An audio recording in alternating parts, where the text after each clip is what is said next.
Assalamualaikum Bapak Ibu semuanya dan saudara-saudaraku.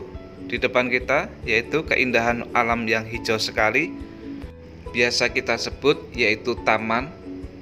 Taman adalah sebidang lahan yang berpagar yang biasa kita gunakan untuk mendapatkan kesenangan kita, kegembiraan kita, dan kenyamanan kita. Mungkin Bapak Ibu semuanya dan saudara-saudaraku sering mendengarkan taman kota. Pengertiannya, taman yang berada di lingkungan perkotaan dalam skala yang luas dan dapat mengantisipasi dampak-dampak yang ditimbulkan oleh perkembangan kota dan dapat dinikmati oleh seluruh warga kota. Paling sering kita memahami bahwa taman identik dengan berada di kota. Walaupun ada taman desa, kebanyakan taman kota ini sangat banyak keberadaannya, bahkan dikelola oleh pemerintah kota. Gimana terus taman yang berada di desa? Selama ini yang kita jumpai yang berada di desa kebanyakan dikelola oleh misalkan para pengusaha ataupun investor, kemudian dikelola oleh warga desa itu sendiri. Seperti yang viral atau yang tren wisata keindahan alam yang dikata lain dengan wisata alam.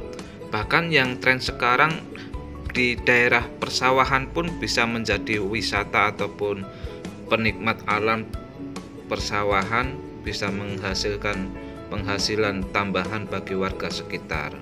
Tapi kebanyakan yang ada yaitu di taman kota.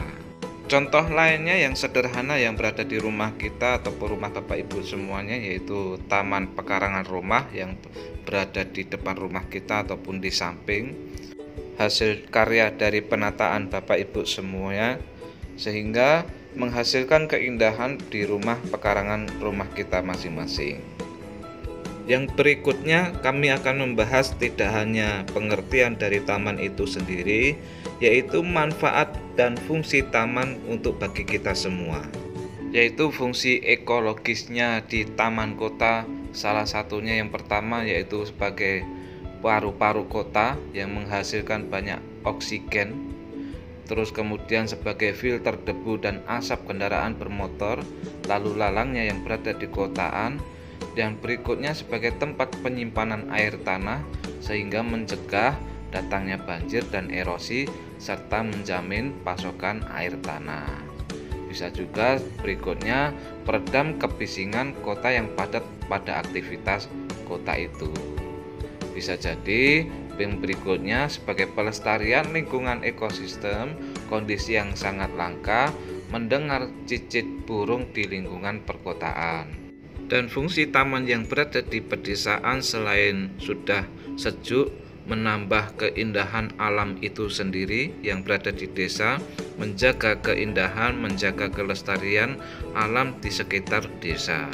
Bahkan bisa jadi menambah pundi-pundi rupiah sebagai desa pariwisata tentang alam.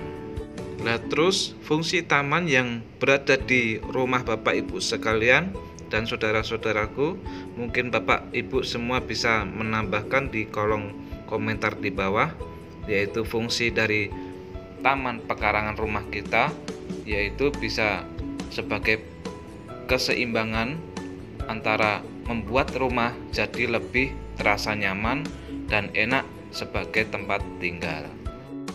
Taman yang berada di rumah akan memberikan kontribusi yang cukup penting untuk sirkulasi udara yang segar, bersih bagi penghuni rumahnya. Terlebih jika kita tinggal di perkotaan yang tingkat polusinya udara yang cukup tinggi. Taman yang berada di pekarangan rumah kita juga sebagai media atau sarana untuk mengisi kegiatan penghuni rumah itu ataupun untuk menyalurkan hobi kita dalam berkebun ataupun bercocok tanam di pekarangan kita. Taman juga bisa sebagai arena rekreatif yang bermanfaat bagi anggota keluarga kita, sehingga kita tidak perlu keluar daerah ataupun keluar rumah, bahkan mengeluarkan biaya. Hanya dari pekarangan rumah kita sendiri bisa menikmati rekreatif yang murah meriah tanpa biaya, bahkan bisa berkumpul dengan keluarga. Mengingat pentingnya fungsi taman ini, tak ada salahnya bila kita semua berusaha menghadirkan taman yang sebisanya kita tanam di rumah pekarangan kita. Jadi sekarang ini sudah banyak tukang jasa yang memberikan jasa pembuatan taman juga sudah banyak. Alangkah baiknya juga sesuai desain kita ataupun karya kita sendiri, sebagai hitung-hitung mengisi kegiatan kita di rumah.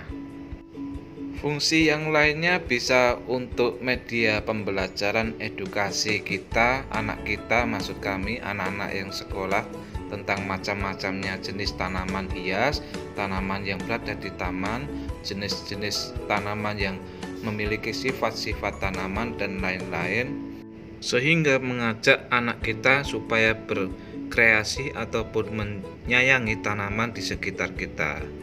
Alam yang terjaga dan indah juga bisa untuk tempat tinggal marga satwa, contohnya para burung. Di rumah pun jika Bapak Ibu semuanya dan saudara-saudara menghendaki adanya kolam juga boleh juga, seperti yang kita lihat, sederhana saja kolam dengan ikan menambah kesan cantik pada taman lingkungan di rumah kita, dan juga bisa mengedukasi pada putra-putri kita supaya lebih menyayangi pada hewan, terutama yang berada di kolam ini, memelihara ikan supaya bisa tumbuh lebih besar ataupun menjadi besar sehingga bisa kita konsumsi sendiri.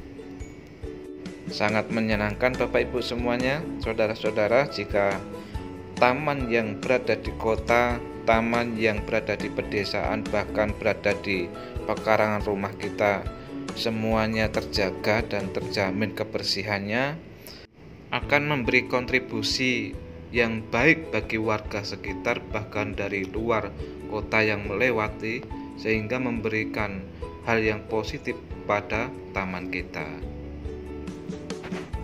Lah terus gimana kalau kita memiliki lahan yang tidak luas? Kita bisa membuat taman dengan pola menempel ke dinding atau tembok rumah kita.